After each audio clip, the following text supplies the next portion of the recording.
Good morning. My name is Melanie Dean Smith, and I am really excited to be with you guys today. And I thank your professor so much for allowing me to come and talk to you guys at this university setting.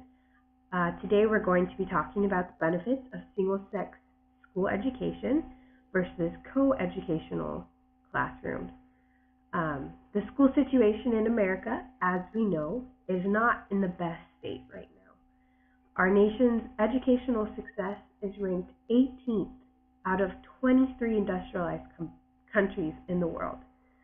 And within that, we have over 13,000 public school districts and almost 100,000 public school districts.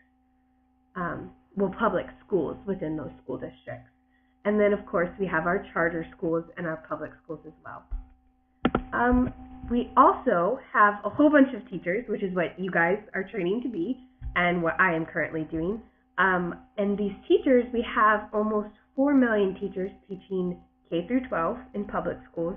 And then in private schools, we have almost 500,000 teachers.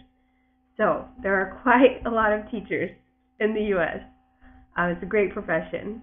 So the type of classrooms we're dealing with are single-sex classrooms, and those are classes with only one gender. So you would have an all-boys class or an all-girls class. And then coeducational classrooms are the other type of classroom we're dealing with, which is the more common one. Probably most of you guys come from coeducational classrooms growing up, and that has boys and girls.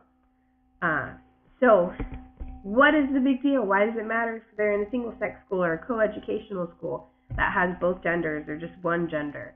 Well, the big deal is there's a lot of benefits and downfalls of both of them, and through my report, I was trying to find what the best one was, because as teachers, we want to be able to give our students the best type of class environment they can have and prepare them for the life that they're going to live after they get out of the classroom. And so the big debate is all about if single-sex schools compare to coeducational schools in a positive way, or if single-sex schools prepare students better than coeducational schools do. And basically, which one is better if one is inherently better is the question I had in my research. So to determine which one is better, I narrowed it down. There's a lot of factors that go into the success of a classroom, obviously, but the measurable factors that I could really think of and that I came across a lot in my research were these factors, which I call the big 5 factors. The first one is the amount of bullying students experience in their classroom, and the second is the presence of gender stereotypes and psychological health. Basically, everything psychological is number 2. The third one is the level of academic success that is produced from those classrooms. And the fourth one is the level of disruption in the class, so how much talking, how much fighting, how much back-talking, those type of things. And the fifth one, and the last one, which I think is one of the most important, is the level of preparation for advanced education and jobs. So in my research, I tried to go over those 5 different factors and find answers to each one, like, is disruption worse in single-sex classrooms, or is it worse in coeducational classrooms? And that is kind of how I went about doing this. So we're going to just go into the pros and cons of single-sex classrooms first. So a single-sex classroom, like I said, is only one sex in a class, and either boy or girl, but it's just for that. And there's a lot of private schools are initially the main ones that were doing this, or charter schools were very popular for doing this. But recently, there's been a change to do it in public schools as well. They think it may help low-income students of low socioeconomic status, as well as students with diverse backgrounds. So that is the hypothesis that's going around right now. But the pros of single-sex classrooms is it makes boys less competitive and more cooperative and collaborative. So when it's just all boys in a classroom, they're better able to cooperate and work together, but it also makes them less competitive, which some parents could see that as an advantage or a disadvantage. And then some teachers could say, well, that's an advantage because that's less issues I have to deal with in the classroom. So it really is just dependent upon who's making these decisions for our students. Another thing is it makes girls feel less pressure as they mature and develop, which I think is so significant, a positive outcome, is that it can help girls with their self-concept and their self-image because they don't have that pressure around them that we see in coeducational surroundings. Another pro is it increases the staff sensitivity and awareness to gender differences. It improves peer interaction. Again, you don't have that boy-on-girl interaction, all that drama. You just have, all these girls or all these boys together, and it, for some reason, decreases it. Improves it, my bad. It also provides positive same-gender role models.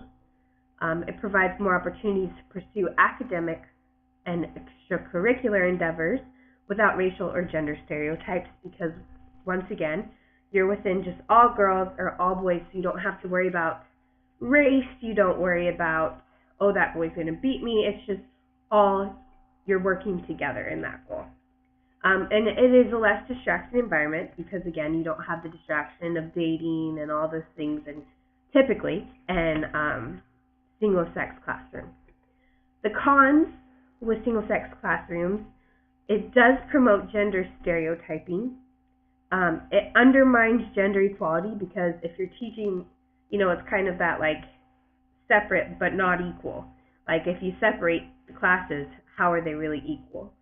Some people believe that it doesn't prepare students for work or family life because you're going to be surrounded by men and women your entire life. And if you aren't initially prepped to interact or handle that interaction, then you won't be able to be as successful. That's one of the cons that have been discovered. It also makes exclusion acceptable, which I think is the biggest downfall of it. It doesn't really welcome diversity, which is the next con. It doesn't value diversity. It values similarities. And the similarity of gender is what divides the class. And so that's what's so upsetting about it. It does deprive access to mainstream programs. So a lot of these schools that have these single-sex classrooms are not going to have all the advantages that classes with coeducational schools have, because coeducational schools are usually much bigger and have a lot more course options, have a lot more teachers to teach the different courses. So they have more options in that way. It also doesn't socialize students to be less sexist. They actually, they're brought up in a position where it's a sexist environment in a degree. So those are the pros and cons of those. And the pros and cons of coeducational classrooms are, obviously, it favors diversity.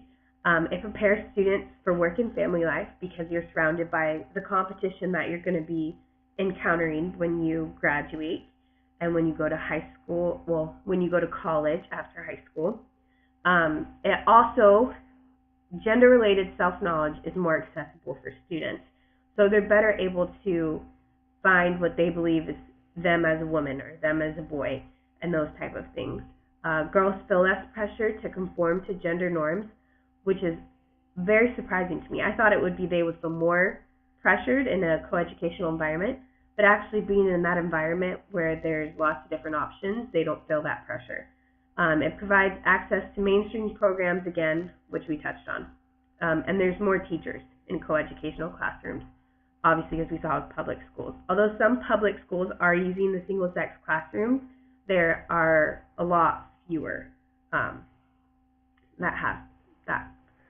The cons, I would say there's a higher level of victimization and bullying in coeducational classrooms. So there's more bullying, which is a problem that we face in schools, period. It's hard to get away from. But that doesn't mean we can't make positive changes in it. Let's see, a few more. It's a distracting environment. A con, so being competitive could either be a con or a pro. For some people, they think, oh, good, they get that competitive drive. They'll be better once they graduate. And for some people, that's not something that's so appealing. And so typically with coeducational classrooms, because there's less qualifications and less of a screening process to become a teacher there, they are less qualified. So the quality of the education, this is not saying in all situations because that's a generalization that I'm not going to make, but typically in single-sex classrooms, the teachers have been put through a better screening process, usually have higher degrees than just bachelor's, and so they're more educated when they're teaching the students. In closing, recommendations are kind of impossible to give. As I was doing this assignment, this research, I hope to find a conclusive recommendation. You should do single-sex classrooms, you should do coeducational classrooms, but it really is a base-by-base type of thing. There's no answer that would be perfect for every student, and so that's why as teachers, we need to decide what type of environment we want to create in our classrooms. And if we want to have single-sex students and just be dealing with one sex, or if we want to have coeducational and be dealing with all of that, because there are benefits and disadvantages to both. I thank you guys so much for your time and for your patience and sitting through this lecture. If you have any questions, you can go ahead and ask them, or I will talk to you after. Okay, thank you so much. Bye-bye.